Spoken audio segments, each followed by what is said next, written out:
¿Qué es la probabilidad espacio-tiempo?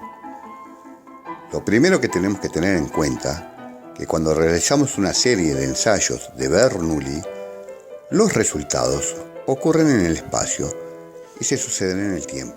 Por lo tanto, debemos considerar estos dos conceptos.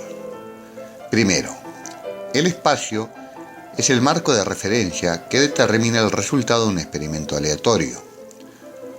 Pongamos estos ejemplos clásicos. Cuando lanzamos una moneda, la misma cae sobre una superficie plana. Es la posición de la moneda sobre esta superficie plana la que nos indica si el resultado fue cara o cruz. Lo mismo ocurre al lanzar un dado. La cara visible paralela al plano, en la que se posa el dado, determina el resultado del experimento aleatorio. Por último, pongamos el ejemplo de la ruleta francesa.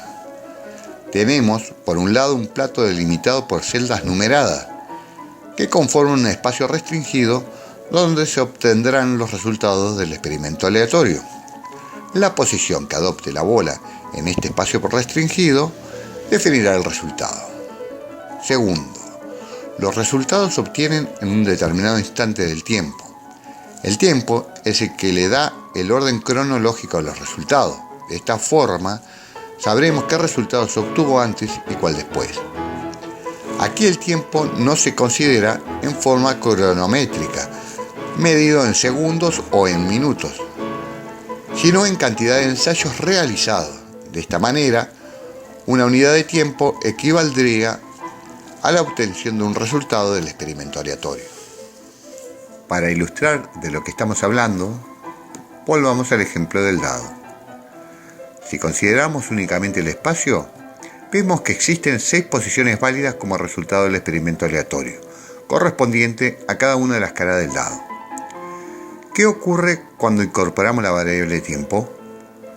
Lo primero que debemos mencionar es que si bien todos los elementos del espacio tienen la misma probabilidad de ocurrir, no todos se van a verificar al mismo tiempo. Tomemos como suceso el número 3. Vamos a realizar 25 ensayos. Veamos cuánto tiempo demora en ocurrir el suceso.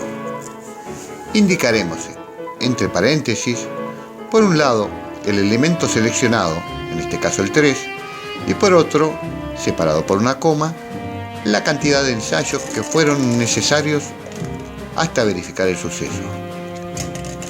Elegimos arbitrariamente el 3. Podríamos haber tomado cualquiera de los 6 números del dado.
Definiremos un vector aleatorio de 2 variables.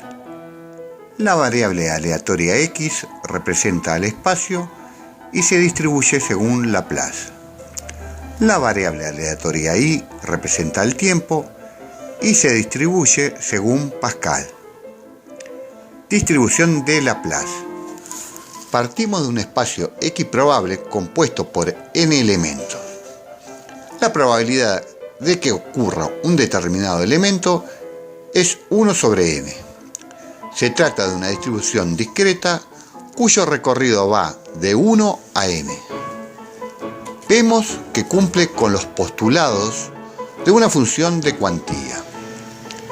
Al tratarse de un espacio X probable, la probabilidad es la misma en cualquiera de los campos de variación, 1 sobre n, y dado que n es positivo, la probabilidad es siempre positiva.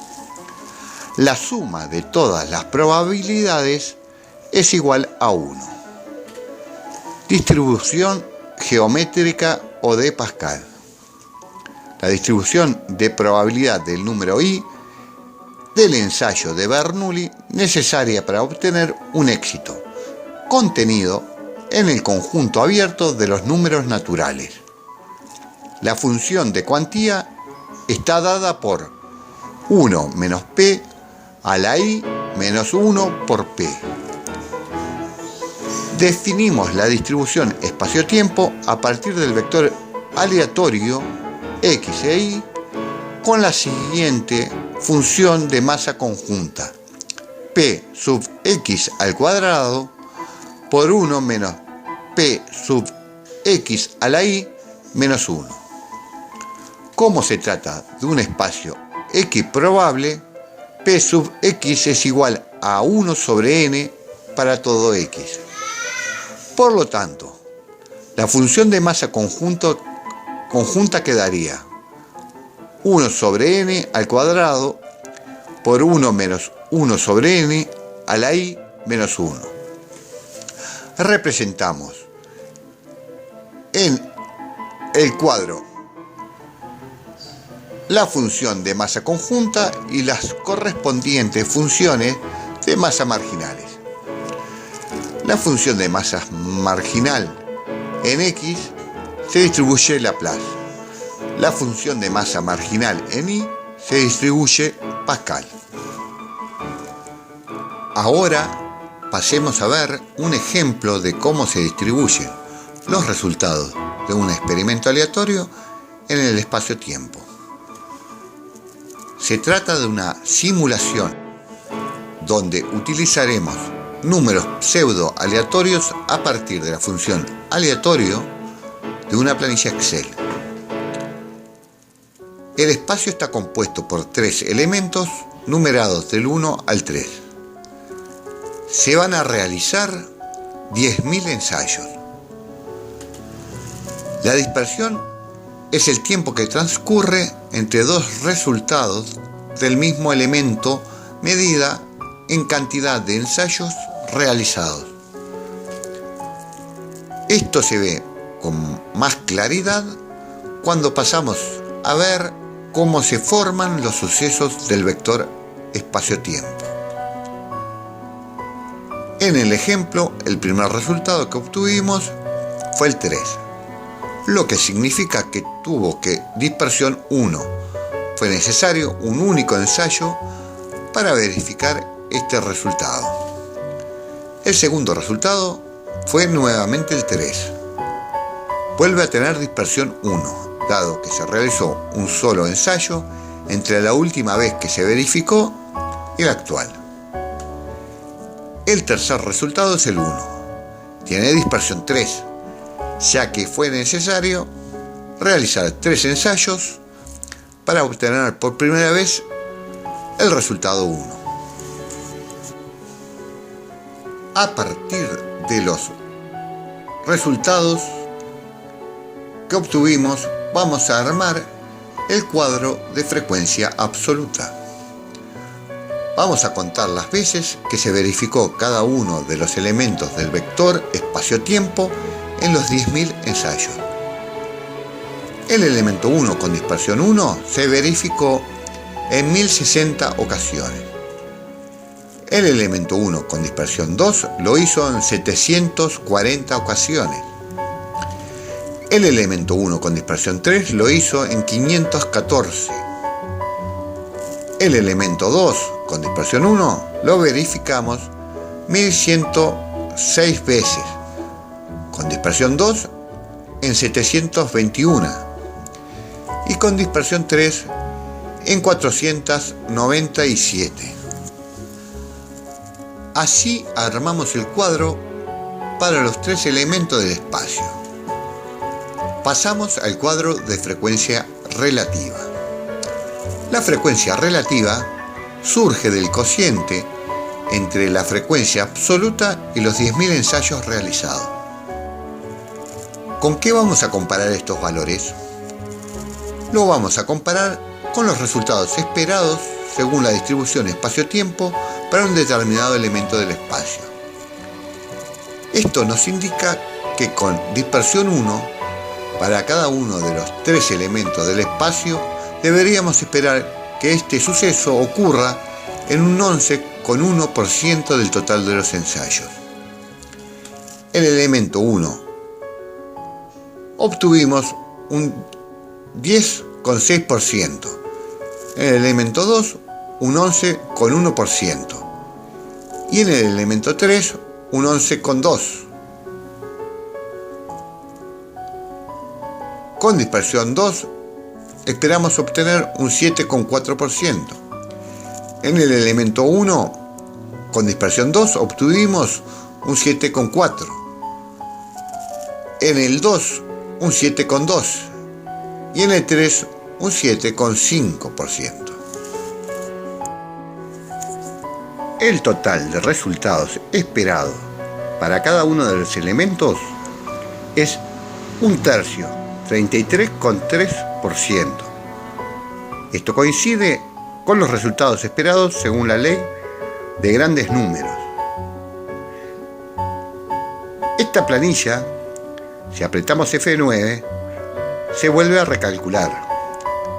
Vemos cómo con una nueva serie de 10.000 ensayos volvemos a obtener una distribución de resultados similar a la anterior. Algunas conclusiones.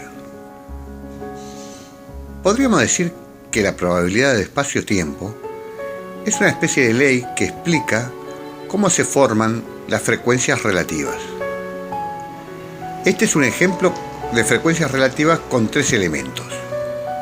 A medida que avanzamos en el número de ensayos, el cociente entre éxitos acumulado para cada elemento, frecuencia absoluta, sobre el total de ensayos tiende a distribuirse en un tercio. Otra conclusión poco intuitiva es la siguiente.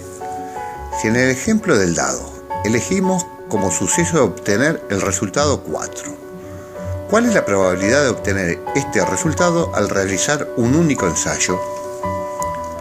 Según la distribución de probabilidad espacial, es un sexto.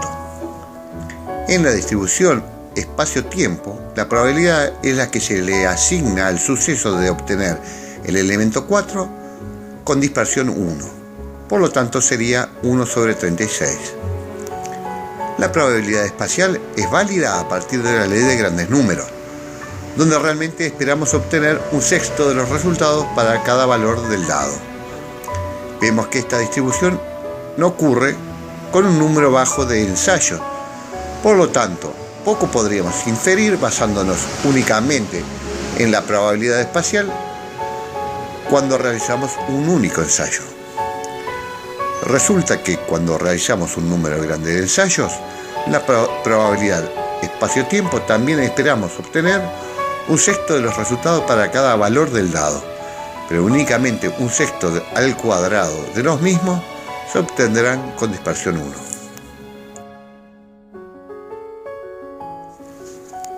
Por último, una tercera conclusión, la cual me detendré a explicar con mayor detalle por dos razones. La primera porque engloba las dos primeras conclusiones y la segunda porque la misma conlleva a un error evidente en el cálculo tradicional de probabilidad. ¿Cuál es la probabilidad de obtener como resultado el 4 recién en el 10º ensayo? Según la probabilidad clásica, tenemos dos formas de resolverlo, llegando por supuesto a la misma asignación de probabilidad. La primera es aplicando la probabilidad bayesiana de sucesos independientes. Por lo tanto, tendremos la probabilidad de obtener 9 fracasos por la probabilidad de obtener un éxito. 1 menos un sexto a la novena por un sexto. La segunda es utilizando la distribución geométrica o de Pascal. Un sexto por 1 menos un sexto a la 10 menos 1. Según la probabilidad de espacio-tiempo, sería un sexto al cuadrado por 1 menos un sexto a la 10 menos 1. Analizaremos la probabilidad clásica desde el punto de vista de la distribución de Pascal, dado que al tratarse de una distribución de probabilidades nos permite abordar el tema desde un punto de vista integral. ¿Por qué se trata de una visión integral? Porque cuando consideramos el total del recorrido de la variable aleatoria, estamos teniendo en cuenta el universo de sucesos. La probabilidad del universo de sucesos es igual a 1. Se trata, por lo tanto, de identificar qué representa el universo de sucesos del recorrido de la variable aleatoria de la distribución de Pascal. Existen dos posibles alternativas respecto al universo de sucesos. La primera, que represente únicamente los éxitos de un determinado elemento del espacio. La segunda, que representen los ensayos necesarios para obtener dichos éxitos. Veamos cómo se relaciona el universo de ensayos con el universo de éxitos. Para ello recurriremos a la ley de grandes números, donde el total de éxitos representan una alícuota P del total de ensayos. En nuestro ejemplo, el resultado 4 se va a verificar en un sexto del total de ensayos realizados. A los efectos de simplificar la exposición, vamos a renombrar el recorrido de la variable aleatoria de la distribución de Pascal, haciendo referencia al tiempo que demora en ocurrir el éxito. Por lo tanto, T1 serían los éxitos que se obtendrían en el primer ensayo. T2, los éxitos que se obtendrían recién en el segundo ensayo. Y así sucesivamente, hasta llegar a Tm, como los éxitos que se obtendrían recién en el mésimo ensayo. En T1 esperamos obtener un sexto de los éxitos. Si comparamos los éxitos esperados en T1 con el total de éxitos esperados por la ley de grandes números, en ambos se espera obtener un sexto de los resultados. Si agregamos la probabilidad asignada en T2, el total de éxitos del recorrido de la variable aleatoria superaría el total de éxitos esperados por la ley de grandes números. A medida que seguimos agregando valores del recorrido, la probabilidad sigue aumentando. Cuando Tm tiende a infinito, la probabilidad acumulada tiende a 1. Por lo tanto, estamos en condiciones de afirmar que el recorrido de la variable aleatoria de la distribución de Pascal representa el universo de éxitos de un determinado elemento del espacio. Se trata del universo de éxitos visto desde la perspectiva del tiempo en que demoran en ocurrir. A cada valor del recorrido le va a corresponder un único éxito. Renombremos nuevamente el recorrido de la variable aleatoria considerando el éxito en función del tiempo. E1 representa a los éxitos que se obtendrían en una unidad de tiempo.